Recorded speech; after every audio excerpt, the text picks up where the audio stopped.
se está desarrollando el canon de las Escrituras. ¿Cómo se desarrolla? Número 1, la guianza y la dirección del Espíritu Santo. Número 2, el testimonio de los testigos oculares de aquellos que habían escrito los libros. Recuerde que antiguamente dijimos que no había imprenta como ahorita. Ahorita usted hace un libro y lo puede editar rápidamente. No es tan complicado. Usted tiene que tener una cantidad de dinero, un montón de cosas que decir, y entonces usted escribe un libro, paga a alguien para que lo edite, y casi no es difícil. Usted puede escribir un libro quizás con $6,000, y usted puede editar, y usted ya tiene una cantidad determinada de libros para vender. Pero en los tiempos bíblicos, en los tiempos de la iglesia primitiva no era así. Había nada más 2 materiales de escritura. ¿Cuáles eran? ¿Vale? ¿Qué es? El papiro. El papiro era hojas, o eran hojas vegetales trabajadas, tratadas, sobre las cuales escribía. Sí, mi esposa me tiró un papiro. Ya no me recuerdes, hermano. Sí, y tenemos también los pergaminos, que eran pieles de animales, también tratadas, curtidas, preparadas para escribir sobre ellos. Segunda cosa, la gente normalmente no sabía leer. Muchos hermanos me dicen, pastor, es que yo no sé leer, por eso yo no crezco. No es cierto. Si usted sabe oír, usted puede aprender. Mire, yo conozco muchos pastores que conocen la Biblia de memoria. Muchos pastores que predican con versículos de memoria.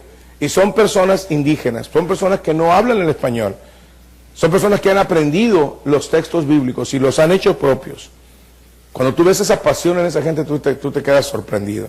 La fe viene por el oír, y el oír por la palabra de Dios. Si usted no tiene las capacidades, los conocimientos, la educación, muchas veces el diablo le limita de esa manera. No deje que eso ocurra. Yo conozco personas extraordinariamente preparadas que son unos lerdos en el conocimiento de la palabra, y conozco personas con una limitación en su educación, que son usados poderosamente por el Señor. En estos tiempos la iglesia tenía esas 2 características: no tenía la disponibilidad de los escritos, y segundo, muchos de ellos no sabían leer. Entonces lo que hacían es que las cartas circulaban de congregación en congregación. ¿Por qué? Porque la iglesia primitiva estaba compuesta de pequeñas congregaciones. Pequeñas congregaciones, recuerden, se reunían en las casas. Así se empezó, porque estaba bajo persecución. La iglesia estaba bajo persecución. Y entonces ya los grupos, había una persona, un obispo, que se encargaba de determinada ciudad. Era el que se encargaba de estar dando, pastoreando, vamos a decir, la congregación. Entonces se van desarrollando diferentes grupos o congregaciones. Y mientras esto está ocurriendo, la gente que conoce, por ejemplo, Marcos escribe su evangelio con la ayuda de Pedro. Pedro es el que le comunica toda la historia acerca de Jesús. Está tomando el testimonio de personas presenciales, de personas que vieron el ministerio de Cristo. Lucas utiliza material también de Marcos, y utiliza también de otros testigos oculares. Recuerde que Lucas dice que él investigó diligentemente. Entonces, era muy importante saber quién había escrito el libro y quién lo había conocido para dar fe de eso. Tercera cosa, y esa es la más importante: determinaban qué doctrinas estaban de acuerdo a la doctrina bíblica. Por ejemplo, estaba Arrio, el obispo Arrio era un presbítero que decía que Cristo no era Dios.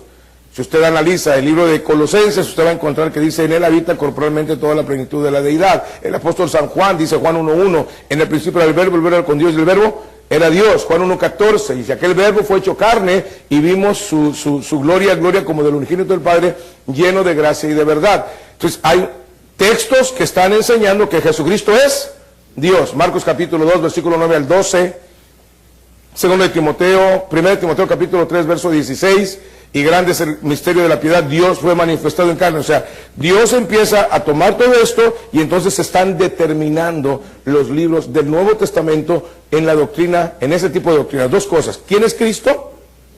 ¿Y qué hizo Cristo? En esas dos cosas se determina la doctrina. Nosotros podemos determinar si una doctrina es falsa o es correcta con esas dos cosas. ¿Quién es Cristo? ¿Qué dice de Cristo? Y segundo, ¿qué dice de la obra de Cristo? Cualquier doctrina que revela que Cristo es menos que Dios es una doctrina falsa, no importa el título que tenga. Cualquier doctrina que enseñe que el sacrificio de Cristo no es suficiente para salvar y cambiar al hombre, también es una doctrina falsa, no importa el título que se ponga. Antiguamente, la denominación era determinante para poder aceptarla como verdad o mentira. Hoy ya no es así, hoy tenemos que examinar la doctrina. Y ahorita vamos a ver ese detalle. Estoy tratando de hacer la historia porque para empezar con el siguiente paso, que es las advertencias que hacen los apóstoles. Entonces están en el canon de la iglesia, se está realizando. Ahora, escuche bien esto, antes de pasar al siguiente punto. El canon del Antiguo Testamento ya estaba completo. O sea, los 39 libros del Antiguo Testamento ya estaban compuestos. Hay aproximadamente 15 libros que se conocen y que el mismo catolicismo los reconoce como deuterocanónicos y que originalmente se conocen como pseudoepígrafos, es decir, escrituras falsas. Y deuterocanónicos es que son añadidos después del canon. Ahí se utiliza otro criterio. Si los apóstoles o Jesús utilizaron en alguna medida la información que ellos dieron. Por ejemplo, son rechazados Macabeos, primera y segunda de Macabeas son rechazados porque ellos hablan de que el suicidio es permitido. O el pastor de Hermas, que dice que Jesucristo cuando era pequeño mató a un niño y luego lo resucitó. O sea, estos son conceptos que obviamente reflejaban que eso tenía doctrinas equivocadas. Entonces, hoy en día el catolicismo está tratando de volver a esos libros para poder justificar muchas de sus doctrinas. Vamos a ir adelante porque después de esto vamos a ver el tema, ¿es cristiano el catolicismo? Y esto va a ser un tema que va a estar fuerte, O sea, para que estén orando, por eso vamos tratando de sacar toda la raíz para que podamos entender a cabalidad todo esto. Entonces, se está formando el canon, se desarrolla el último libro que se escribe, ¿cuál es? En el Nuevo Testamento. ¿Cuál es el último libro que se escribe?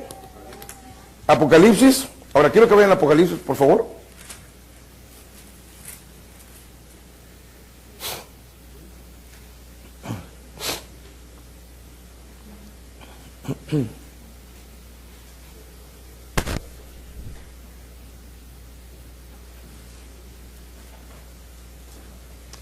Y quiero que vayan al capítulo 22, el versículo 18.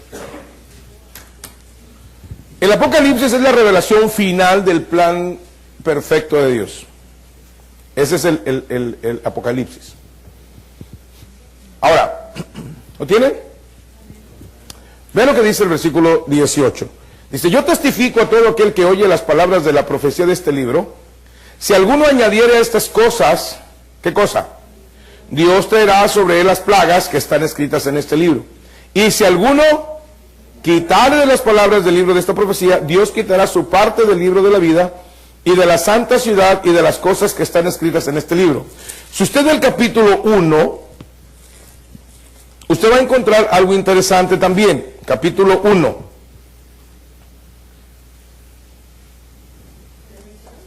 No, capítulo 1 de Apocalipsis.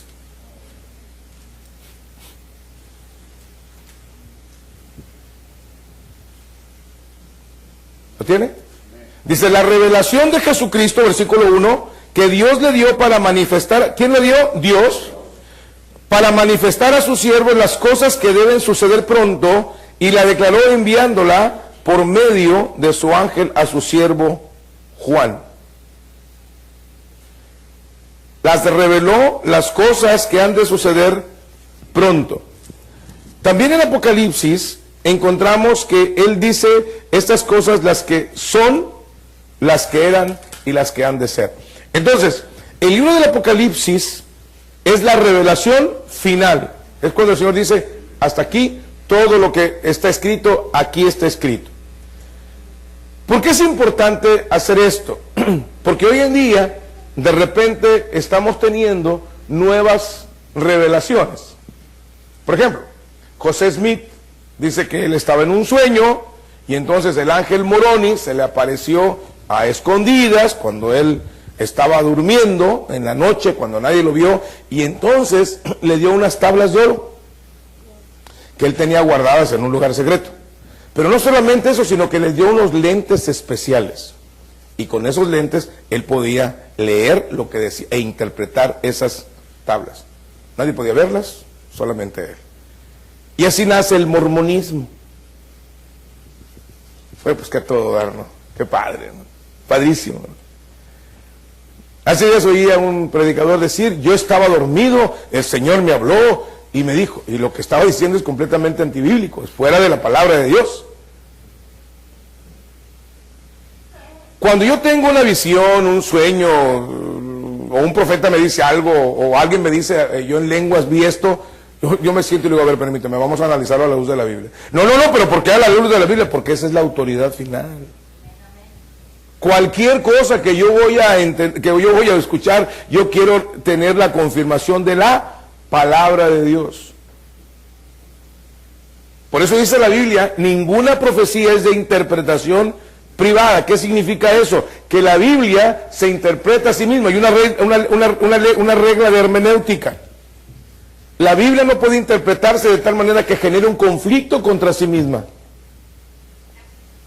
Por ejemplo, cuando usted lee el libro de Santiago, si usted no lo lee en el enfoque correcto, Santiago parece estar en contraposición de Romanos.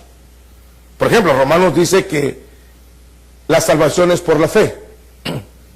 Pero Santiago dice, muéstrame tu fe y yo te mostraré mi fe por mis obras. Entonces dice, aquí está diciendo que somos salvos por las obras. No, escuche bien, lo que dice Santiago es corroborando lo que dice Pablo. Pablo dice lo siguiente, dice que la salvación es por fe, pero Santiago dice la fe que salva produce obras. ¿Dónde sustentamos esto? Jesús dice, por sus frutos los conoceréis. Y ahí está el triángulo perfecto. O sea, podemos determinar que entonces la salvación es por la fe y que la fe produce obras. Simple. Ese es un principio de hermenéutica. De esta manera, cuando alguien viene y me dice, oiga, pero es que usted no tiene el Espíritu Santo si usted no habla lenguas. Entonces me vengo a la Escritura, examino la Biblia y nos damos cuenta si sí o si no. Jesús nunca habló lenguas. Y luego tenemos a Pablo declarando capítulo 12, 13 y 14 cómo se desarrollaba el tema de las lenguas. Punto. Y podemos determinar bíblicamente cómo podemos discernir y podemos de alguna manera dirimir las diferencias que podemos tener. El problema es que a veces ponemos emociones o experiencias encima de la palabra y ahí es donde nos metemos en problemas. Porque de repente, no es que yo lo sentí, es que yo lo experimenté. Sí, bueno, usted sintió y usted experimentó y lo respeto. Pero si usted no tiene una base bíblica, yo no lo puedo aceptar como tal. A la ley y al testimonio, si no hablan como ellos, conforme a ello, pues no les hagas caso, dice la Biblia. Luego Pedro también dice, tenemos la palabra profética más segura. Entonces, si viene el hermano Miguel y me dice que él tuvo un sueño y me dice y me explica, yo tengo que venir. Y si en la Biblia dice, bueno, sí tiene razón, hermano. No tenía que soñar, pero qué bueno que soñó. Pero aquí está en la palabra. Amén. Yo le compartí a alguien una vez que yo estaba muy preocupado cuando murió el hermano Roy Jones. Yo me duermo pensando, preocupado, ¿qué voy a decir a la hermana Gay mañana? Ya son misioneros de toda la vida, conocen la Biblia de toda la vida. O sea, no puedes venir a decirle al señor Adams cómo hacer chicles, ¿no? O a Bimbo cómo se hacen panes. Entonces yo estaba orando y estaba preocupado por eso. Pero mientras estoy dormido, el Señor trae a mi mente una cita bíblica, una cita bíblica. Ese es un sueño de Dios.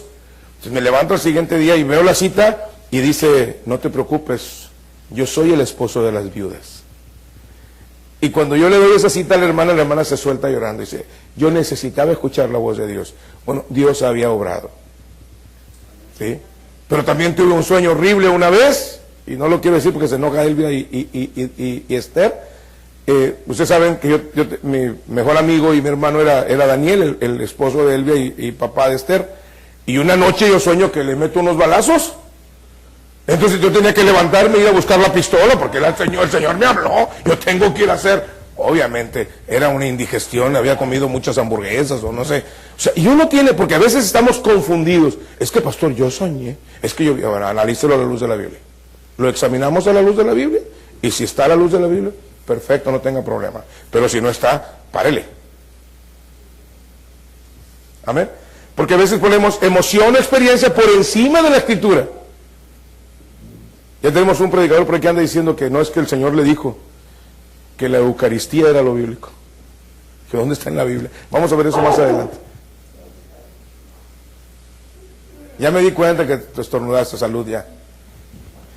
Entonces, el canon se cierra y mientras está ocurriendo, encontramos que en la dispensación de la gracia,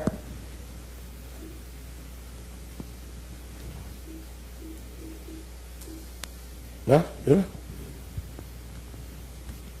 Ahí está.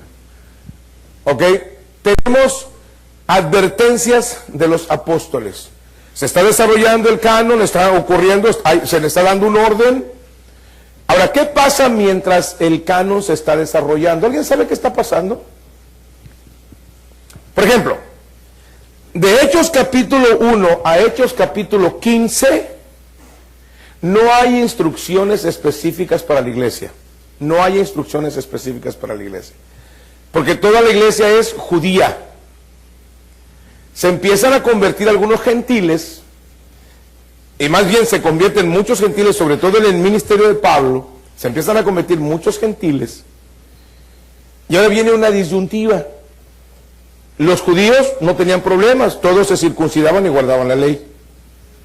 Ellos nada más tenían que aceptar a Jesús y punto. Pero ahora viene la disyuntiva porque se convirtieron algunos gentiles y entonces algunos judaizantes venían, oye, pero Ernesto, Obed, Luis, Diego, Valentín, Luis Aguilar, Joaquín, Jorge, Tomás, Juan, Hilario, Luis Junior, Jesús, se acaban de convertir a Cristo. ¿Ustedes qué son? ¿Son judíos? ¿Son qué? Gentiles. Dice, bueno, hay que obligarlos a que se circunciden. Ah, caray. Y entonces viene la discusión. En Hechos capítulo 15 se acelera aproximadamente entre el año 50, el año 48-50, se realiza el primer concilio de la iglesia en Jerusalén. Y algunos dicen, no es que se reunieron la iglesia de un lado y la iglesia de otro lado para conformar, no. Se reúne la iglesia para discutir acerca, Hechos capítulo 15, acerca de las responsabilidades de los gentiles.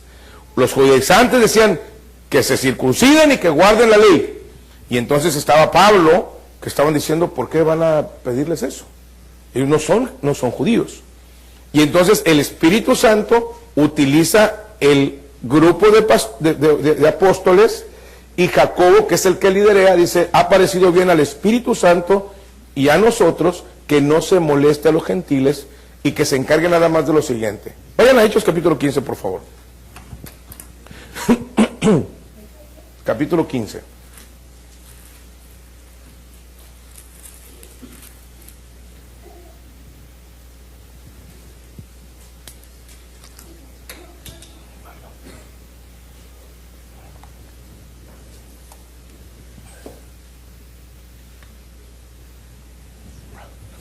¿Lo tiene?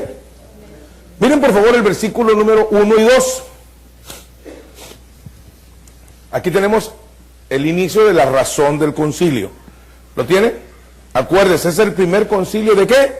De la iglesia cristiana. ¿Cómo se le llamaba la iglesia cristiana? ¿Alguien sabe? ¿Cómo se le hablaba a la iglesia? ¿Cómo se le llamaba a la iglesia cristiana? ¿Cómo le llamaba la gente a la iglesia cristiana? Acuérdense de Ramón. Ok. Tienen ahí en Hechos 15, ¿verdad? Denle vuelta tantito a sus dedos ahí en la Biblia y vayan a Hechos 11 a 26. Y ahí viene cómo le llamaban a la iglesia. ¿Cómo le llamaban a la iglesia cristiana? ¿Cómo le llamaban, Melida? Cristianos. Acuérdense de Ramón. Hechos 11:26 dice, y se congregaron ahí todo un año con la iglesia y enseñaron a mucha gente, y a los discípulos se les llamó cristianos por primera vez en Antioquía. Hay por lo menos dos Antioquías, Antioquía de Pisidia y Antioquía de Siria, que es Antioquía de Siria. Aquí es donde se le conoce por primera vez a los discípulos, la gente les llama cristianos, los cristos chiquitos. Qué bendición que a usted le digan que usted es un Cristo chiquito, porque piensa como Cristo, porque habla como Cristo, porque vive como Cristo, porque su conducta es como Cristo. Después nos convertimos en religiosos y ya somos nada más cristianos de fin de semana. Qué tristeza, se desvirtuó, y eso lo vamos a ver más adelante.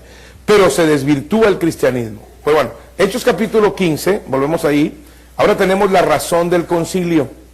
Versículo 1, dice, entonces algunos que venían de Judea enseñaban a los hermanos, si no os circuncidáis conforme al rito de Moisés, no podéis ser salvos. ¿Cuál era el tema?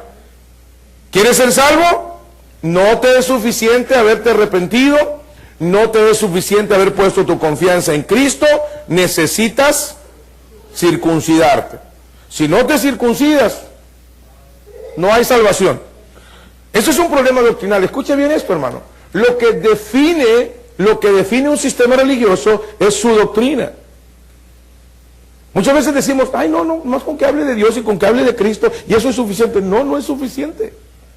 Usted tiene que analizar cuál es la doctrina, cuál es el cuerpo doctrinal. Cuando usted va a un sitio en el internet, todos los sitios de internet tienen una parte que dice quiénes somos. Y uno tiene que ir ahí, quiénes somos, qué creemos, y entonces usted empieza a leer. Si ese lugar no enseña que Cristo es Dios, si ese lugar no enseña que la salvación es solamente en Cristo, si ese lugar no enseña que el arrepentimiento es necesario para la salvación, si ese lugar no dice que en el momento que usted recibe a Cristo, usted recibe el Espíritu Santo, si ese lugar no dice que es la palabra de Dios, la autoridad final, sálgase de ese lugar. No le hace que diga bautista, no importa. Lo que determina es la doctrina. Usted tiene que tener cuidado, dice Pablo a Timoteo, ten cuidado de ti mismo y de la doctrina. Porque a veces nos vamos nada más con el eslogan de Dios y se oye bien bonito. Ya ve, hay un lugar ahí, hay una nueva iglesia, la Iglesia Universal, ¿no? Pare de sufrir. Pero se hablan de Cristo y hablan de orar y oran bien bonito y oran bien padre. Pues sí, pero vea la doctrina, vea el cuerpo de doctrinas. Examine qué dice de Cristo, qué dice de la obra de Cristo. Hay una organización que se llama Iglesia Bautista Libre Albedrío. Ellos dicen que tú puedes renunciar a la salvación cuando tú quieras. Yo tengo aquí a Obed. Imagínense, Obed dice, papá, hoy decido que renuncio, que ya no soy tu hijo. Pues ganas no le faltan, pero no puede. Imagínate que llega Sebastián. ¿Sabes qué, Sandra? ¿Y sabes qué, Obed? He decidido que no son mis papás. Imagínate a Rodrigo llegando diciendo eso. ¿Sabes qué, mamá Minerva y papá Tomás? Me acabo de divorciar de ustedes. Es imposible. Pues en primer lugar, la elección no la haces tú, la hace Dios. Él es el soberano. Él es el que te eligió. No lo elegiste tú a Él. Dice, no me elegisteis vosotros a mí, yo los elegí a vosotros. A veces, pero desconocemos la Escritura, a veces, o la omitimos, porque no se trata de desconocimiento, hay veces que la omitimos.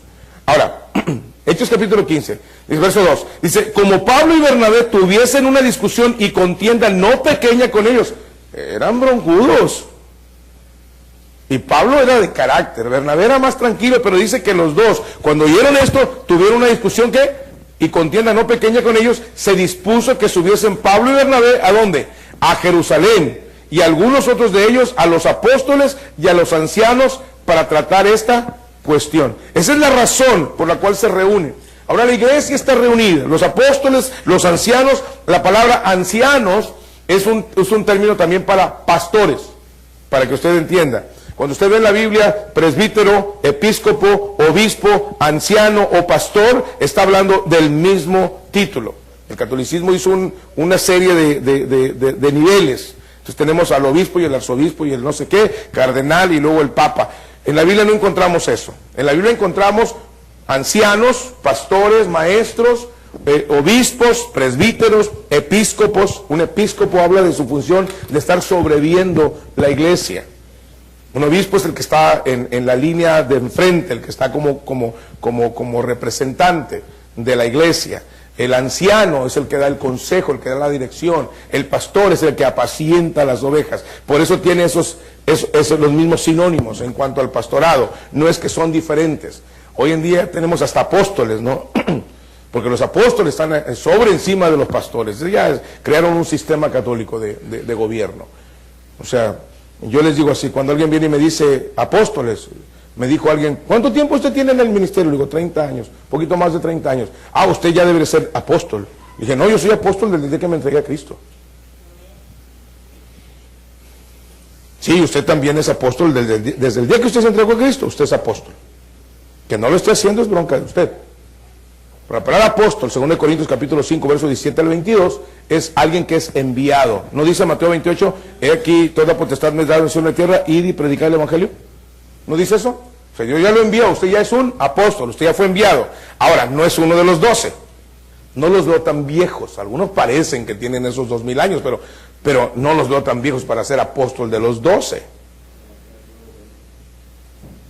¿De convertido? ¿O de qué hablan?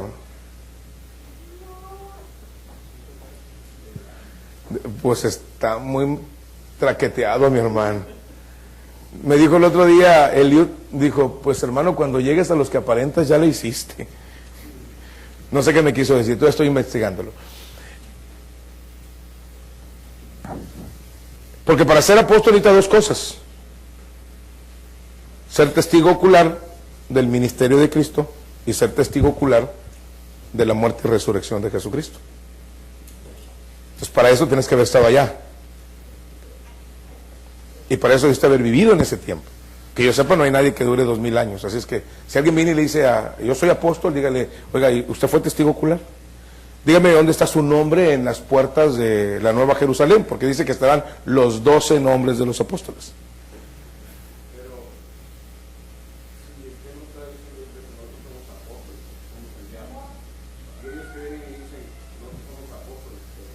Pero ellos te dicen apóstol en sentido de los 12.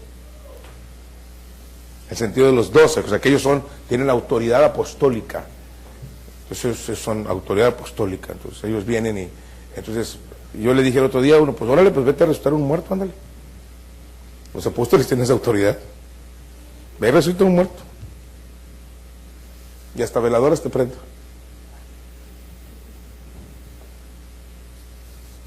Ellos tenían las credenciales de apóstol. ¿A ver? Ya hablaremos de eso más adelante porque imagínense todo lo que tenemos que ver. Ahora, mire, en el versículo número 28,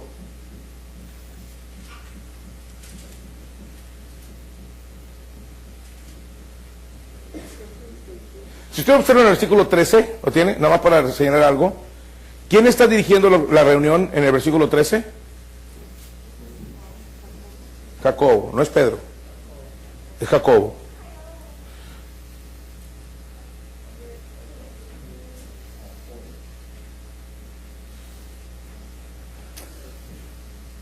Si usted observa en el versículo número 21, dice, porque Moisés desde tiempos antiguos tiene en toda ciudad quien le predique en las sinagogas, donde es leído cada día reposo.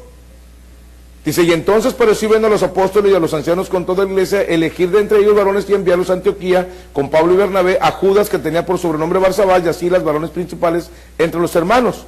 Y escribir por conducto de ellos, los apóstoles y los ancianos y los hermanos, a los hermanos de entre los gentiles que están en Antioquía, en Siria y en Cilicia, salud. Dice, por cuanto hemos oído que algunos que han salido de nosotros, a los cuales no dimos orden, os han inquietado con palabras perturbando vuestras almas, mandando circuncidaros y guardar la ley, nos ha parecido bien, habiendo llegado a un acuerdo, elegir varones y enviarlos a ustedes con nuestros amados Bernabé y Pablo, hombres que han expuesto su vida por el nombre de nuestro Señor Jesucristo. Así que enviamos a Judas y a Silas, los cuales también de palabra os harán saber lo mismo. Porque ha parecido bien a quién? Al Espíritu Santo y a nosotros no imponeros ninguna carga más que estas cosas necesarias: que se abstengan de lo sacrificado a ídolos, de sangre, de ahogado y de fornicación, de las cuales cosas, si os guardareis, bien haréis, pasadla bien. O sea, aquí está ya la sentencia que era con los gentiles. Ahora, desde entonces, usted y yo tenemos que guardar estas reglas. Guárdese de ahogado, de fornicación, de idolatría, ¿verdad? Ahí lo dice. ¿Lo tiene o no lo tiene? Dice, de lo sacrificado a ídolos, de sangre, de ahogado y de fornicación. Ayer me preguntaba Joaquín, me preguntaba sobre acerca de la sangre. O sea, nosotros normalmente, yo les recomiendo algo, es una regla que yo utilizo. Dice la Biblia, cuando te pongan de comer, y esto dice la Biblia, no preguntes por motivos de conciencia. Si yo llego a su casa, usted me dice, pastor, lo invito a comer. ¿Cuántos me han invitado a comer aquí a su casa? ¿Cuántas veces he preguntado qué voy a comer? Yo anoche comí, yo no sé si fue gato, si fue perro, si fue... Yo no pensé nada, yo simplemente me senté, oré por mis alimentos y dije, pues si me gruñe es perro, si me aúlla es gato. No hay problema. No le hace que sea caballo, ¿verdad? ¿Sí? Yo como, punto. Yo nunca pregunto. Pero sí me pasó un caso en Monterrey. Me sirvieron un guisado, lloré, me lo iba a comer y está un hermano a un lado y me dice, ¿se va a comer eso? Y yo pensé, pues es mío, ¿no? Dijo, sí, pero es sangre. Era cabrito en sangre. Dije, ok. Quité el plato y agarré el arrocito y la lechuguita y me comí la lechuguita y el arroz. Y me dice mi esposo, ¿por qué no comiste? Dije, porque el hermano que estaba al lado estaba atento a lo que yo iba a hacer. Y si yo como aquello, la fe de él hubiera sido tropezada.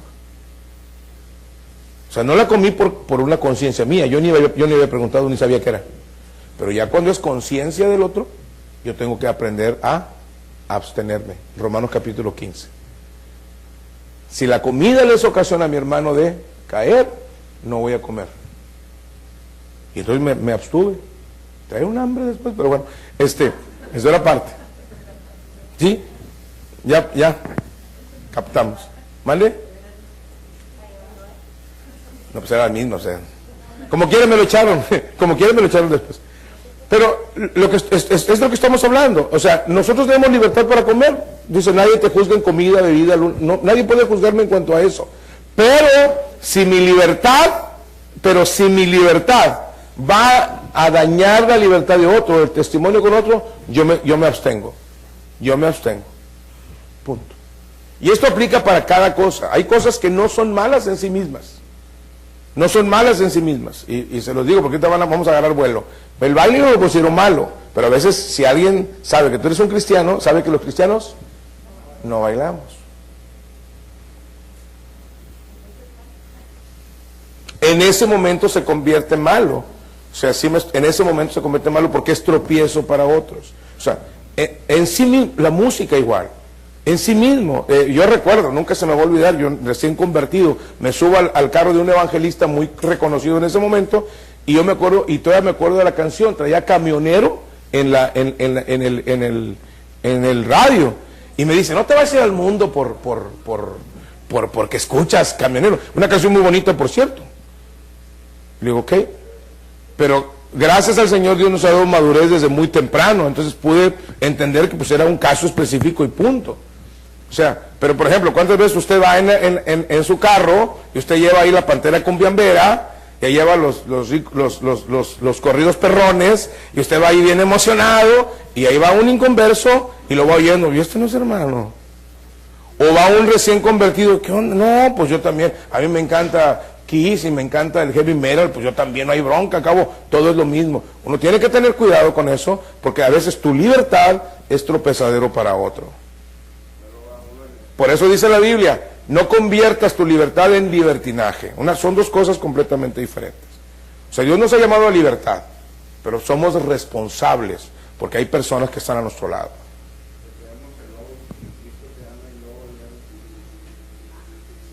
También, sí, ándale, ese sonido de 5 sonidos, ¿verdad? Sí, dicen que una vez, esto es un chiste, que una vez iba un señor en su carro y llevaba su música y iba ahí a Valentín Elizalde, échale, y fierro pariente, y de repente que lo cierra una camioneta de la policía y que lo bajan, que lo esposan y que se lo llevan. ¿Por qué me lo llevan? Digo, porque usted se robó ese carro. ¿Cómo que me robé ese carro? Pues sí, mira, el sticker atrás dice, en un momento seré arrebatado, Cristo te ama, iglesia no sé qué, y Radio Esperanza. Digo, pues usted se robó, usted viene tomando y viene cantando canciones así, pues se robó el carro. No nos vaya a ocurrir, ¿no? ¿Sí? ¿Entendimos o no entendimos? Algunos no están entendiendo. ¿Sí entendieron, no? O sea, a veces llevamos el logos y todo eso y lo que dice Ernesto, yo lo vi una vez, van ahí en la línea siempre van todos acelerados y de repente y lamentó su mamá al otro y luego yo voy viendo y atrás decía, Cristo te ama. Y dije, ay Dios mío.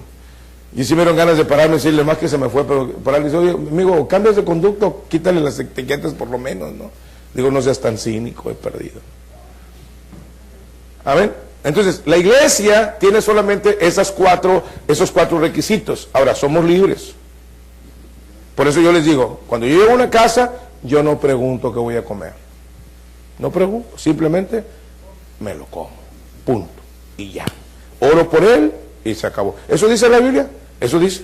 Se dé gracias, pero si es de tropiezo para alguien, mejor. Oiga, pastor, y si a alguien le es tropiezo que yo coma frijoles, pues no coma frijoles. Sí, es de lo que estamos hablando. Es de lo que estamos hablando. ¿Sí? Es que para mí es tropiezo que tome café. Pues no tomo café. O sea, pues dame leche, chocolate. Me sacrifico. Y digo, aquel sí es cargado, pero bien cargado. O como de donas. ¿Ok? Ya entendimos esto. Aquí se desarrolla el primer concilio. Ok, a partir de ese momento encontramos que empiezan a morir los apóstoles y obviamente van a advertir lo siguiente. Viviendo Pablo advierte en Hechos 20, 22 al 38 de que habrá falsos creyentes que estarán metidos dentro de la iglesia. Ahí habla también de falsos maestros que estarán introduciendo doctrinas equivocadas. O sea, la iglesia tiene que estar atenta a las falsas doctrinas. Hechos capítulo 20, versículo 22 al 38, lo vimos la semana pasada. También dice que deben estar cuidando las ideas. Romanos capítulo 12, versículo 1 y 2. Dice, les ruego por las misericordias de Dios que presentéis vuestros cuerpos en sacrificio vivo, santo, agradable a Dios, que es vuestro culto racional. Dice, no te conformes a este siglo. De repente yo escucho a predicadores o a personas diciendo, es que tenemos que modernizarnos, tenemos que actualizarnos, y entonces tenemos que... Digo, no, permíteme. Quien tiene que actualizarse es el creyente a la palabra de Dios. Porque si no, ¿a dónde vamos a ir? Hoy en día tenemos a un predicador que está diciendo que no hay ningún problema, que los homosexuales también pueden ser pastores. Eso no dice la Biblia. Cúlpeme.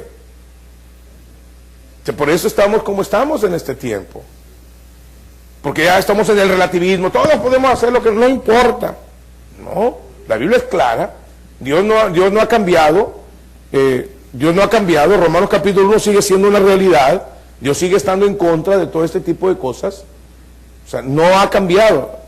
Quien tiene que ajustar nuestras ideas es a lo que Dios dice. Y esto es para el matrimonio, y esto es para la vida diaria, esto es para los negocios, esto es para todo. Es que, pastor, hoy en día el que no tranza, no avanza. Sigue siendo la Biblia la base de norma de fe y conducta. Ahorita está habiendo un movimiento bien fuerte tratando de desacreditar la Biblia para no tener los absolutos que tenemos. Hay que tener cuidado con eso. Porque a veces empiezan a entrar en nuestra cabeza, ¿por qué no? ¿Qué tiene de malo? No pasa nada, o sea. Pues después de todo, ¿qué tiene de malo? ¿Sí? Amén. Tercero, cuidar la conducta. El apóstol Pablo escribe la carta a los Corintios Por ejemplo, la carta a los romanos habla de la salvación y habla de cuidar la salvación en el sentido de entender que la salvación es un regalo de Dios. En el libro de los Hechos advierte a la iglesia, dice, después de nuestra partida entrarán lobos rapaces que no van a perdonar al rebaño y van a introducir herejías destructoras. Ahorita vamos a ver qué es una herejía. También encontramos que en 1 Corintios 15 habla de la doctrina. 1 Corintios capítulo 15 habla de la doctrina de la resurrección. Algunos dentro de la iglesia decían, no, ya no hay resurrección.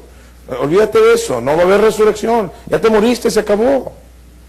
Y Pablo dice, si Cristo no resucitó, es más, recuerde que en Mateo termina diciendo que muchos de los romanos, de los guardias romanos, habían sido pagados para que dijeran que los discípulos habían robado el cuerpo. Dice, y ese dicho dice hasta el día de hoy, hasta el día de hoy, decía en los tiempos que había escrito, el evangelista había escrito su evangelio, decía, hasta el día de hoy es lo que dicen, que alguien robó el cuerpo de Cristo. Alguien me pregunta, ¿cómo puedes estar tú seguro de que es verdad lo de la resurrección? Le dije, porque los discípulos murieron por esa fe. Que una persona muera ignorante, se lo creo. Pero que una persona sepa que no resucitó y que diga estoy dispuesto a morir por una mentira, es ilógico. Pero los discípulos murieron porque esto era una verdad contundente. Ese fue un dicho de los romanos. Entonces, habían venido y dijeron, no, la resurrección. Y Pablo dice, si Cristo no resucitó, vana es nuestra fe, seguimos en nuestros pecados. Luego tenemos que el apóstol San Pablo en 2 Corintios también habla de que mantengamos el objetivo.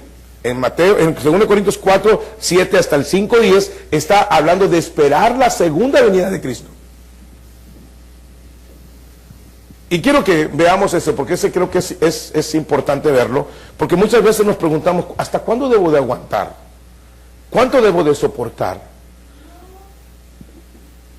Me ocurren enfermedades, me ocurren situaciones difíciles, me ocurren fracasos en la vida, me ocurre dolor, me ocurren problemas que no son agradables. ¿Hasta cuánto debo de aguantar? ¿Por qué? ¿Vale la pena? Bueno, el apóstol San Pablo utiliza esta epístola para hablar de eso. 2 Corintios capítulo 4, versículo 7.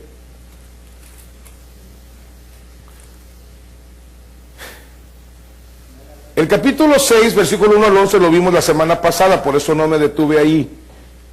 Capítulo 15 también vimos parte de eso la semana pasada, por eso no me detuve. Pero este sí quiero que lo veamos porque no lo hemos visto. 4.7, ¿lo tiene? Quiero que vayan conmigo ahí al 4.7 hasta el 5.10, así es que prepárese para tener una lectura un poquito larga aquí. Dice, pero tenemos este tesoro en vasos de barro, para que la excelencia del poder sea de Dios y no de nosotros. Mire, qué maravilloso. Pablo dice que el tesoro del Evangelio, porque es de lo que está hablando en el versículo 6, el tesoro del Evangelio, dice, lo tenemos en vasos de barro. Nosotros somos frágiles. Usted no tiene la capacidad en su poder de hacer algo. Usted es simplemente, y yo soy simplemente un instrumento en las manos de Dios. Me decía un pastor esta semana, me decía, pastor, yo he dedicado mi vida a la iglesia y la iglesia ni siquiera me lo reconoce, pastor. Y le dije, déjame decirte una cosa, mi hermano. Tú debes hacer la voluntad de Dios, aunque ni las gracias te den.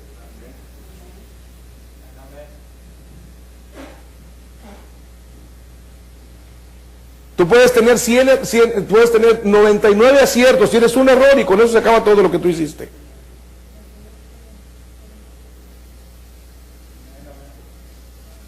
Así es que tú entiendes que eres solamente un siervo y no esperes ni las gracias. Si esto hicieran las esposas en la casa y los esposos en la casa, tendrían matrimonios más felices. Lo hago para el Señor. Te hice la comida y aunque ni gracias me diste, lo hice para el Señor. Y yo me he matado y me quedé sin un peso en la bolsa para que tú tengas lo que necesitas. Lo hice para el Señor. Y tú ni gracias me diste, pero no importa, gloria a Dios. Hacer las cosas para el Señor. Lo haces para tus hijos, lo haces para Dios. Lo haces para tus padres, lo haces para Dios. Y de esa manera, si te agradecen o no, ya es asunto de ellos.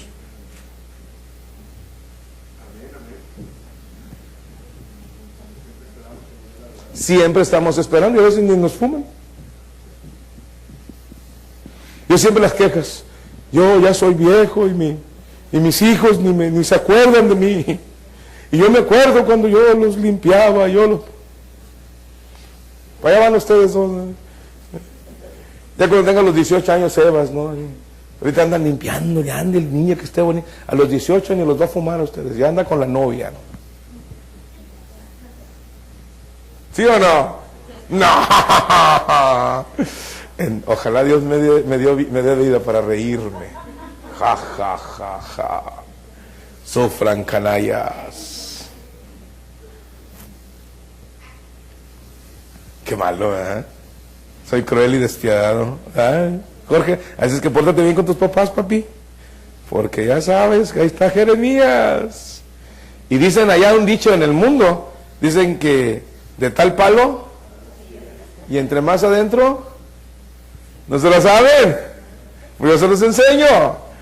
Dicen de tal palo y entre más adentro, más amarilla. O sea que es peor.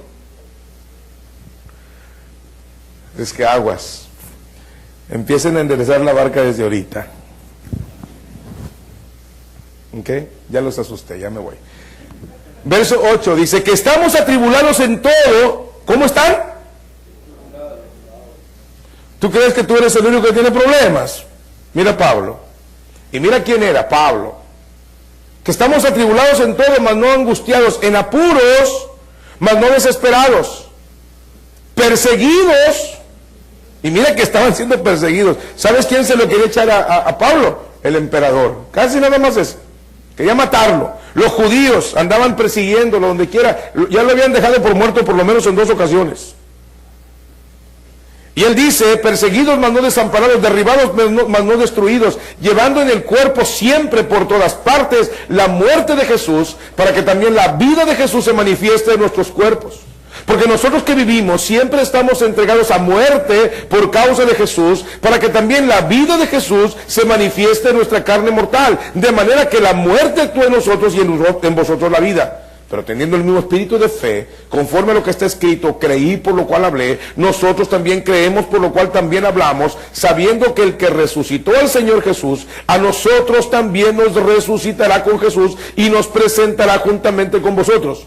Porque todas estas cosas padecemos por amor a vosotros, para que abundando la gracia por medio de muchos, la acción de gracia sobreabunde para gloria de Dios. Por tanto, no desmayamos. Antes, aunque nuestro hombre exterior se va desgastando, el interior no obstante se renueva de día en día. Mire lo que está hablando Pablo. Y quise hacer una pausa aquí. Pablo no solamente estaba recibiendo la presión de la gente alrededor del gobierno y de los incrédulos, de los judaizantes, sino también un problema físico. Él sufría de una grave afección que dice los historiadores que Pablo se iba encorvando de dolor e iba perdiendo la vista. La enfermedad que la quejaba la define Pablo en 1 Corintios 11 como un aguijón de Satanás, imagínense. ¿Alguien sabe lo que es un aguijón? ¿Alguien le ha picado una avispa aquí alguna vez? Cuando le pica una avispa, ¿qué le deja? El aguijón. Y ya no sabe si dejárselo o quitárselo. Porque cuando se lo quita, se inyecta la última cosa que le queda de veneno, ¿no? Y es dolorosísimo. Y dice, un aguijón de Satanás. Pablo muere enfermo. Pablo estuvo enfermo toda su vida. Cuando alguien venga y le diga, no, es que tú tienes que estar en victoria porque algo... Dígale, no te preocupes. Pablo era un hombre santo que buscaba al Señor y sin embargo le pusieron cosas desagradables. Al cristiano nos suceden cosas desagradables. Nos han enseñado un evangelio equivocado. No, tú entrégate a Jesús, camina con Dios y todo, mira, para arriba todo, bendición todo el tiempo y solo esto. No. Jesús dijo, el camino es angosto, la puerta es angosta. Y él dijo, en el mundo tendréis aflicción. Y llegará el día en que el que te mate va a pensar que rinde culto a Dios. Eso dice Juan capítulo 16. La vida cristiana no es fácil. Y si alguien te dijo eso, lo contrario te engañó. La vida cristiana no es fácil. Porque vas contra la corriente del mundo. Porque vas enfrentándote a todo que se opone a Dios. A veces insistimos en ser como el mundo. Pero eso no es el camino que el Señor nos marcó. Amén. Mire versículo número, pero mire cómo lo trata Pablo, versículo 17, ¿lo tiene? Y me gusta mucho. Me gusta mucho, porque utiliza 3 palabras que hacen un ciclo. Dice, porque esta leve tribulación momentánea. 3 cosas importantes. Primero dice, es leve. Y uno dice, leve. Oye, te apedrearon. Te dejaron por muerto en Listra. En Jerusalén lo apedrearon. Luego una víbora le mordió en Listra. Y luego que se levantó y dijo, no somos dioses, lo apedrean y lo dejan por muerto en Listra. Era perseguido por los judíos. Donde quiera que llegaba, llegaban los judíos y querían matarlo. Y dice Pablo, es una leve. Qué diferencia de nosotros, ¿no? No nos regalaron no nos dieron el puesto que queríamos, o no nos dieron el regalo que esperábamos, y estamos, ay, yo sufro por la causa de Cristo. Mentiroso. Aquí estamos hablando de situaciones reales. No es de que tu amigo te dejó y ya no te habla, o que tu compadre te saca la lengua y no te invita a la carne asada. No está hablando de eso. Está hablando de situaciones donde había peligro de muerte. Y él dice, es una leve tribulación. ¿Qué es tribulación? Una angustia. ¿Cómo se llama el niño? ¿Cómo se llama el niño? Carlos. Carlitos. ¿Cómo estás, Carlitos? ¿Cómo estás, Carlitos? ¿Estás bien? Tranquilo, papá.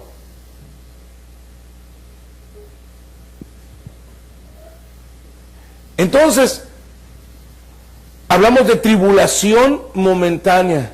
Dice, esta leve tribulación. Y dice, momentánea.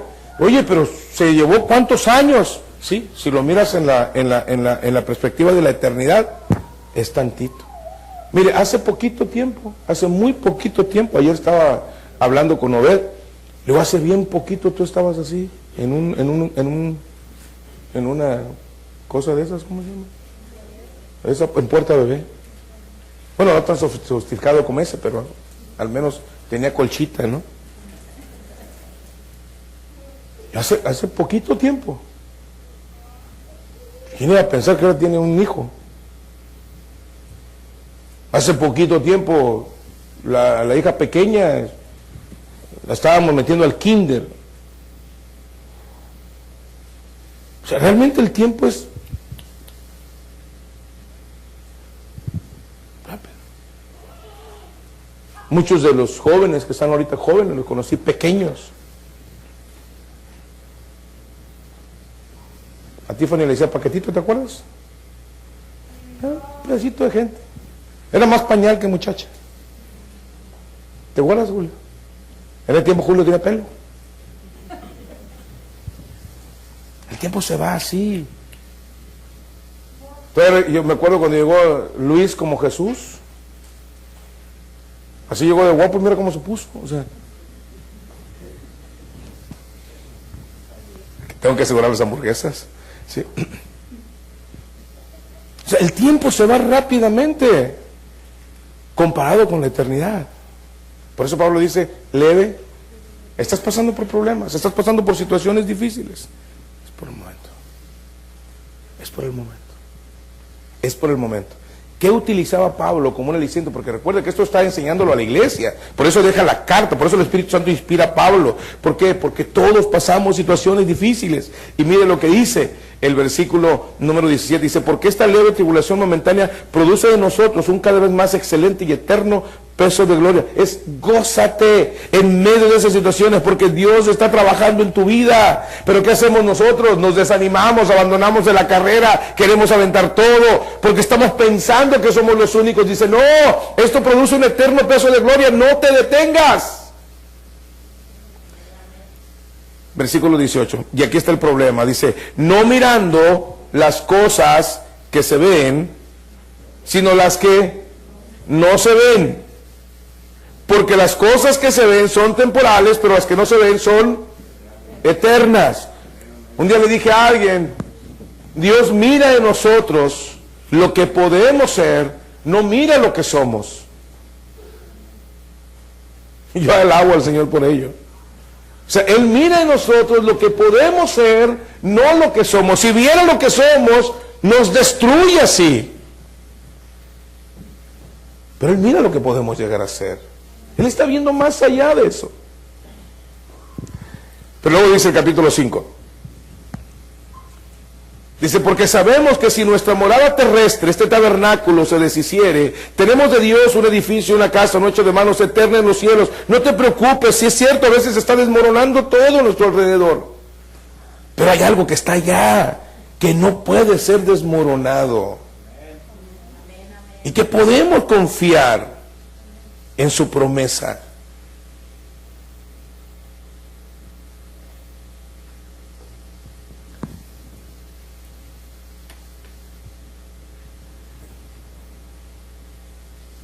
Mi madre murió de cáncer.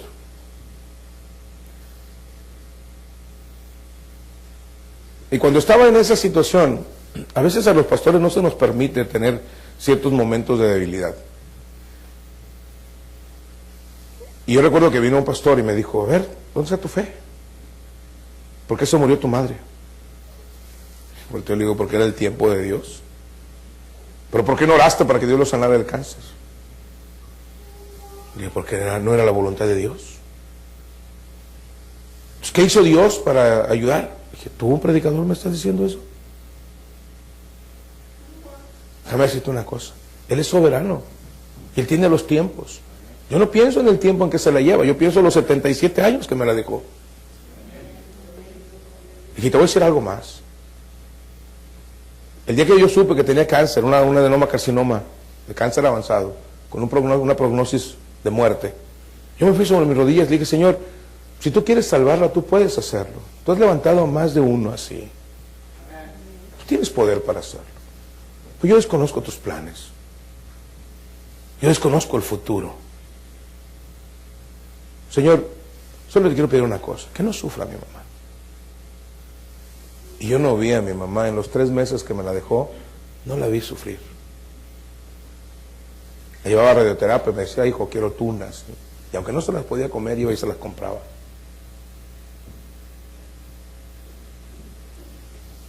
Dice, entonces, ¿qué hizo Dios? Tenía cáncer de pulmón. Y el cáncer de pulmón es muy doloroso. Y mi madre no le vi un solo signo de dolor. Y el día que muere, estoy sentada con ella abajo de la lila, sentado en una mecedora. Estamos platicando, se me queda viendo, me extiende la mano, yo le agarro la mano, me aprieta 3 veces la mano y se duerme. Y sabe una cosa, un día le voy a ver. Es difícil. Son momentos difíciles. Es doloroso. Aunque han pasado los años, de cuando en cuando acuerdo mamá, lloro, igual que cualquiera de ustedes. Soy un ser humano, no soy hecho de vidrio o de fierro. Yo creo que soy más bien de vidrio. Soy demasiado frágil, aunque usted no lo crea. Pero lo que dice la Escritura es bien claro. Tenemos de Dios un edificio, una casa no hecha de manos, eterna en los cielos. Dice, y por esto gemimos, deseando ser revestidos de aquella nuestra habitación celestial, pues así seremos hallados vestidos y no desnudos. Porque asimismo los que estamos en este tabernáculo gemimos con angustia, porque no quisiéramos ser desnudados, sino revestidos, para que lo mortal sea absorbido por la vida. Mas el que nos hizo para esto mismo es Dios, quien nos ha dado las arras del Espíritu. Es decir, tenemos en nosotros el sello del Espíritu en nuestra vida. Tenemos la certeza de que un día estaremos allá. Una ocasión un padre estaba despidiéndose de sus hijos, estaba muriendo, y uno de ellos no había conocido al Señor, y le dijo a sus 3 hijos, eran 4, a sus 3 hijos, dijo, hijos, nos vemos allá, hasta luego, hijos, nos vemos allá, hasta luego. Pero cuando llegó este hijo, le dice, hijo, adiós. Dice, papá, ¿por qué a mí me dices adiós? Dice, porque a tus hermanos los voy a ver y a ti no. Si tú no entregas tu vida a Cristo. Y dice que ahí este hombre se arrodilló y recibió a Jesús como su Salvador. Dijo, ahora sí, hijo, hasta luego. Ahora quizás usted tiene familiares que no conocieron al Señor, o que usted no sabe si conocieron al Señor. ¿Usted les predicó? Sí, sí les prediqué. ¿No les dio que entregarse? No. Dice, alguien dijo que en el cielo habrá sorpresas. Encontraremos a personas que pensamos que no íbamos a encontrar. Porque Dios es fiel en su promesa. Él ha dicho, cree en el Señor Jesucristo. Confía en esa promesa.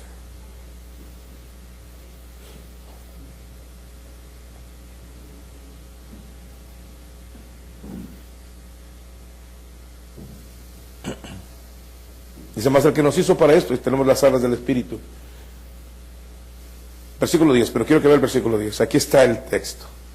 Dice, porque es necesario que todos nosotros comparezcamos ante el tribunal de Cristo, porque cada uno recibirá lo que haya hecho mientras estaba en el cuerpo, sea bueno o sea malo. Aquí tenemos la motivación de la iglesia. La iglesia tenía que buscar la santidad, tenía que buscar hacer la voluntad de Dios. Sabía que iba a enfrentar dificultades, sabía que iba a enfrentar oposición, pero el Espíritu Santo ya estaba preparando a la iglesia para eso. Y les decía, sosténganse en la esperanza, sosténganse, como dice Hebreos 11, como viendo al invisible, sosténganse en las promesas que Dios ha hecho, aun cuando la situación sea difícil, porque la iglesia tendría que pasar por esta situación. Después del periodo apostólico vendrían 10 persecuciones por 10 emperadores tratando de acabar con la iglesia. Murieron cientos de miles en el Coliseo, desgarrados por las fieras, acabados por los gladiadores. Murieron cientos de miles y la iglesia continuó. Entonces Pablo estaba advirtiendo, tengan cuidado con los falsos creyentes, tengan cuidado con las ideas, tengan cuidado con su conducta, tengan cuidado con la doctrina, tengan cuidado con mantener el objetivo, no olviden el objetivo. Pero también Pablo decía a los Gálatas, eviten el sincretismo. ¿Qué es el sincretismo? Déjeme enseñarle algo rapidito, porque a veces olvidamos esto. Estoy brincándome un montón de cosas, así que no se preocupe, ahorita me regreso. Sincretismo es una tendencia a juntar y armonizar corrientes de pensamiento e ideas opuestas. De repente en nuestra cabeza nosotros estamos armando cosas en nuestra cabeza lejos de la Escritura. Hay sincretismo y hay sincretismo religioso también. Un sincretismo religioso, ese proceso suele desarrollarse de forma espontánea, como dos religiones intentan convivir de una manera armoniosa, pero son ideas también. Estaremos hablando de eso más adelante. Sincretismo es cuando tomo algo pagano y lo quiero hacer cristiano. Lo que estaba pasando en la iglesia de Galacia era justamente eso. Lo que estaba pasando en la iglesia de Galacia era justamente eso, Gálatas 1, 6 al 10. Se habían venido unos judaizantes y habían llegado y habían dicho, ustedes tienen que guardar la ley. Y sabe que la iglesia de Galacia se estaba desviando y tiene que escribirles Pablo esa carta y les dice, si ustedes piensan justificarse por la ley, de la gracia han caído.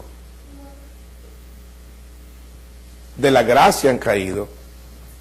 Ustedes deben depender y confiar solamente de su fe en Jesús.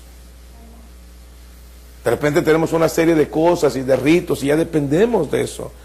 Usted dependa del Señor, de lo que Él hizo. Y Pablo está advirtiendo a los Gálatas. Mire capítulo 1. De hecho, es una de las cartas más duras que yo encuentro en la Biblia. Donde inclusive Pablo les habla fuertemente a los Gálatas. Usted ve el capítulo 3, el versículo 1, dice, oh Gálatas insensatos. La versión antigua, 1509, dice, ¿quién nos embarazó? Es decir, ¿quién nos preñó de una idea equivocada? Eso es lo que está hablando. Muchas veces nosotros estamos escuchando y oímos miles de voces. Usted solamente tiene que escuchar una voz, es la voz de Dios a través de su palabra, nada más.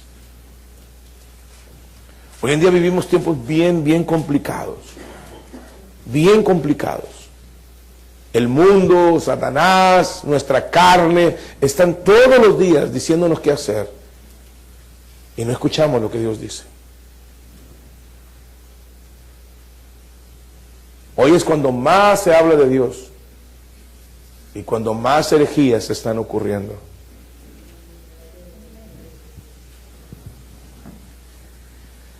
Capítulo 1, dice Pablo, versículo 6, dice, estoy maravillado de que tan pronto os hayáis alejado del que os llamó por la gracia de Cristo para seguir un evangelio diferente. Dice, no que haya otro, sino que hay algunos que os perturban y quieren pervertir el evangelio de Cristo. Mas si aún nosotros, un ángel del cielo, os anunciare otro evangelio diferente del que os hemos anunciado, sea anatema. Como antes hemos dicho, también ahora lo repito, si alguno os predica diferente evangelio del que habéis recibido, sea anatema, o sea hecho maldición. Pues busco ahora el favor de los hombres o el de Dios. O trato de agradar a los hombres, pues si todavía agradara a los hombres no sería siervo de Cristo. Un evangelio que está siendo adulterado, un evangelio que está siendo modificado cada día, un evangelio que está siendo pervertido completamente en este tiempo. Tenemos el evangelio de la prosperidad, el evangelio de las emociones, el evangelio de las experiencias. Solamente hay un evangelio, el evangelio es este, que Cristo murió por sus pecados y que resucitó para justificarle. Un evangelio que marca llevar una cruz. Jesús lo dijo. Jesús le dijo, venid a mí, todo el que quiera venir. Si alguno quiere venir en pos de mí, niéguese a sí mismo y tome su cruz y sígame. Ese es el evangelio que Jesús habló. Marcos 1:15, el tiempo se ha acercado, el reino de los cielos se ha acercado. Arrepiéntanse y crean el evangelio. Ese es el evangelio. Hoy en día tenemos un montón de expresiones del evangelio.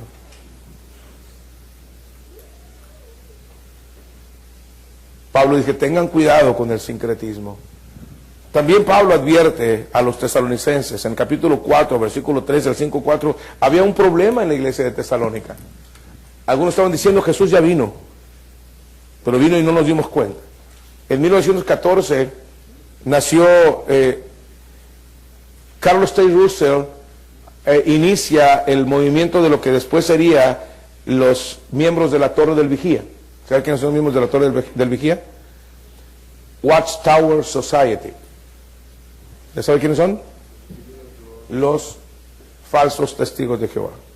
Yo digo los falsos testigos de Jehová porque es el nombre correcto.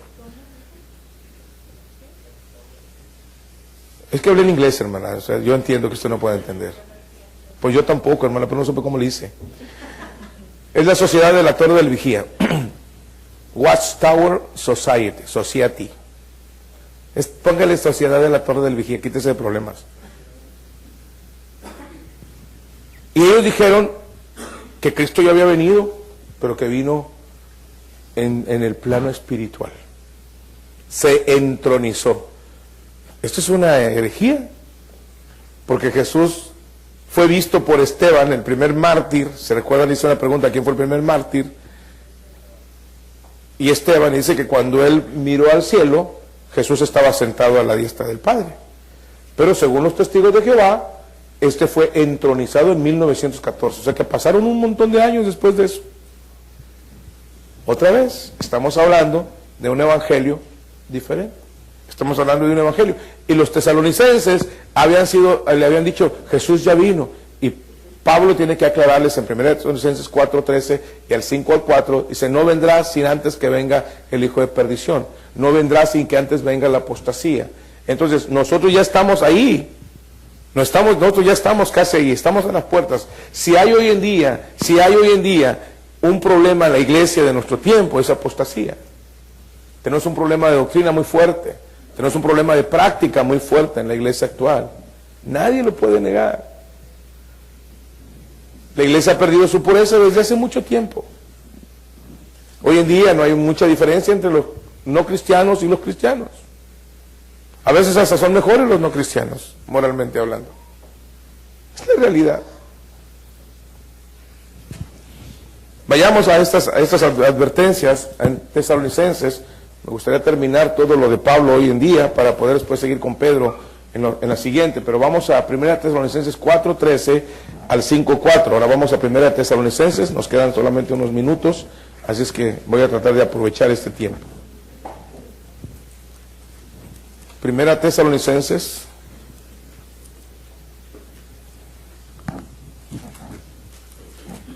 Necesitan ponerse abusados, hermanos, porque va a haber una competencia de jóvenes contra adultos, ¿eh? Y les hace... ¿Qué dijiste? voy a estar malo. Cuidado, porque esos chavos están preparándose a muerte, ¿eh? Todos los días todos los días de culto de jóvenes tienen competencia de esgrima, tienen competencia de textos bíblicos, encuentros bíblicos, preguntas bíblicas, los libros de la Biblia. Todos los días, así es que vale más. ¿Cuántos conocen aquí los nombres de los libros de la Biblia? ¿Cuántos se lo saben? Nadie. Pues apréndanlos, porque los chavos vienen pesados. Estoy mandando un texto bíblico de memoria todos los días. Por lo menos apréndanselos, porque les van a dar la buena, ¿eh? Se están entrenando todos los días, todos los domingos, así que abusados. Ya ellos nos dicen capítulos completos de los salmos. Amén. No deje a sus hijos que se queden en casa, mándenlos para acá. Capítulo 4, ¿lo tenemos? Verso 13. Tampoco, hermanos, queremos que ignoréis acerca de los que duermen, para que no se entristezcáis como los otros que no tienen esperanza. Porque si creemos que Jesús murió y resucitó, así también traerá Dios con Jesús a los que durmieron en él. Por lo cual os decimos esto en palabra del Señor, que nosotros que vivimos, que habremos quedado hasta la venida del Señor, no precederemos a los que durmieron. Porque el Señor mismo, con voz de mando, con voz de arcángel y con trompeta de Dios, descenderá del cielo, y los muertos en Cristo resucitarán primero. Luego nosotros, los que vivimos, los que ya hemos quedado, seremos arrebatados juntamente con ellos en las nubes para recibir al Señor en el aire, y así estaremos siempre con el Señor. Por tanto, alentaos los unos a los otros con estas palabras. Pero acerca de los tiempos y de las ocasiones, no tenéis necesidad, hermanos, de que yo os escriba. Porque vosotros sabéis perfectamente que el día del Señor vendrá así como ladrón en la noche, que cuando digan paz y seguridad, entonces vendrá sobre ellos destrucción repentina, como los dolores a la mujer encinta, y no escaparán. Mas vosotros, hermanos, no estáis en tinieblas, para que aquel día os sorprenda como ladrón. Pablo aquí está atacando en la carta a los epístolas, a los tesalonicenses, uno de los problemas que era común en esos tiempos. Todos estaban tratando de leer cuándo vendría el Señor. Ahorita hay una preocupación en este mes, que el día 23 algo va a ocurrir, la señal del sol, ¿es acaso la venida de Cristo, el apocalipsis? Y están todos preocupados, y hay pastores que me están llamando, pastor, ¿usted qué piensa? Usted, digo, hermano, si es el 23, o si es el 21, o si es el 30 de febrero, el Señor va a venir y punto, se acabó. Lo que usted tiene que hacer es estar preparado para cuando eso ocurra. Es la única cosa que usted tiene que hacer. Si usted no conoce a Cristo, entréguese a Cristo. Si usted ya conoce al Señor, conságrese y camine con Él. Es todo lo que tiene que hacer. Y si es el 23, o si es el 24, o si es el 25, o si es mañana, porque Él es soberano en los tiempos. Es más, yo le digo algo ahorita. Proféticamente, estamos viviendo tiempo extra. Proféticamente, estamos viviendo tiempo extra. Le podía hablar de un montón de cosas que están ocurriendo ahorita. Por ejemplo, le hablo así. Hay un personaje político ahorita en Europa que viene de judíos sefardíes, que es homosexual y que está presionando fuerte en la política y que muy probablemente de ahí provenga el anticristo. No estoy diciendo que ahí viene, estoy diciendo que hay todos los elementos para que él pueda entrar en la escena política. Para este momento el anticristo ya debe estar teniendo 30 o 40 años. Los judíos están ansiosos esperando al Mesías. Entonces es el tiempo justo. Yo personalmente creo que estamos viviendo los últimos tiempos. Y cuando digo estamos viviendo los últimos tiempos, no significa que va a venir mañana. Puede venir en un mes, puede venir en 4 o 5 años, pero de que está próxima la venida, es próxima la venida de Cristo. Y recuérdense que antes de la tribulación, la iglesia será arrebatada. Y una vez que sea arrebatada, ya no hay más oportunidad. Salvo que usted sea judío. Amén. Por eso Pablo escribe la carta a los tesalonicenses. Yo les animo a que estudien esas cartas. Les motiva a esperar. También el apóstol San Pablo, cuando habla a Timoteo, le dice, estén alerta. Estén alerta. Estén alerta. Ya casi terminamos. Estén alerta. Creo que esta es la última. Así que vamos a verla. 1 Timoteo, capítulo 4. Les voy a dejar descansar la próxima semana, así es que denme oportunidad ahorita. ¿Lo tiene? Voy a leer solamente algunos textos. Tengan cuidado. ¿Trae licencia, oiga? ¿Trae licencia? No se le atraviesa a la hermana Katy por ahí. ¿Qué tienes tú, Litsi? Nada. Bueno, nomás te vale. Ahorita me bajo de aquí, verás, te agarro con la corbata. Dice, pero el Espíritu dice ¿qué? 1 Timoteo 4:1, ¿lo tiene? Pero el Espíritu dice claramente que en los postreros tiempos, ¿qué son los postreros tiempos? Los últimos tiempos. Y dígame si no estamos por ahí. Dice, algunos ¿qué? Apostatarán de la fe. Dice, escuchando espíritus engañadores y a doctrinas de demonios, por la hipocresía de mentirosos que teniendo cauterizada la conciencia, prohibirán casarse y mandarán abstenerse de alimentos que Dios creó, para que con acción de gracias participasen de ellos los creyentes y los que han conocido la verdad. Dice, porque todo lo que Dios creó es bueno y nada es de desecharse si se toma con acción de gracias. Pero quiero que vea el versículo número 13, para brincarnos rápidamente. Después usted puede leerlo. Dice, no descuides, entre tanto que voy, ocúpate en la lectura, la exhortación y la enseñanza. No descuides el don que hay en ti, que te fue dado mediante profecía con la imposición de las manos del presbiterio. Ocúpate en esas cosas, permanece en ellas, para que tu aprovechamiento sea manifiesto a todos. Ten cuidado de ti mismo y de la doctrina, persiste en ello, pues haciendo esto te salvarás a ti mismo y a los que te oyeren. Luego le da instrucciones en cuanto a cómo debía de desarrollarse la actividad social de la iglesia. Pero cada una de estas cartas, Pablo está advirtiendo a la iglesia. Les advierte en cuanto a falsos creyentes, les advierte en cuanto a cuidar las ideas para poder tener un cambio real, les advierte de que cuiden su conducta como creyentes, les advierte de que mantengan el objetivo, les advierte que tengan cuidado en no sincretizar, en no mezclar las cosas, les advierte que esperen la venida del Señor y les advierte que estén alerta porque habrá tiempos muy difíciles. Pablo estuvo advirtiendo. Después vendría la advertencia de Pedro. Y vamos a verlo la próxima semana o la semana que venga. Vamos a verlo. Cómo estuvo advirtiendo. ¿Por qué?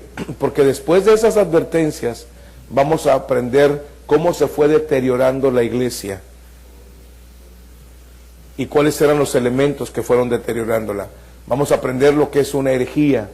Vamos a aprender lo que es un sincretismo y vamos a tener cuidado con ello, porque todo esto, hermanos, se está cumpliendo en nuestro tiempo. Todo esto lo estamos viendo día tras día en la actualidad.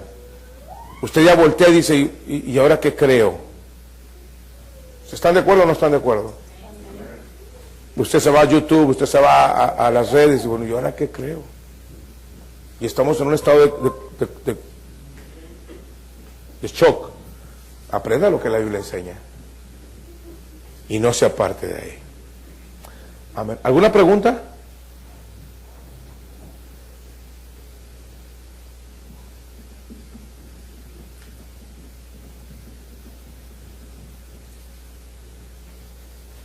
Dice la hermana Katy, ¿me lo puede repetir todo? No, pues estaba llegando, que le voy a contestar. ¿Alguna pregunta?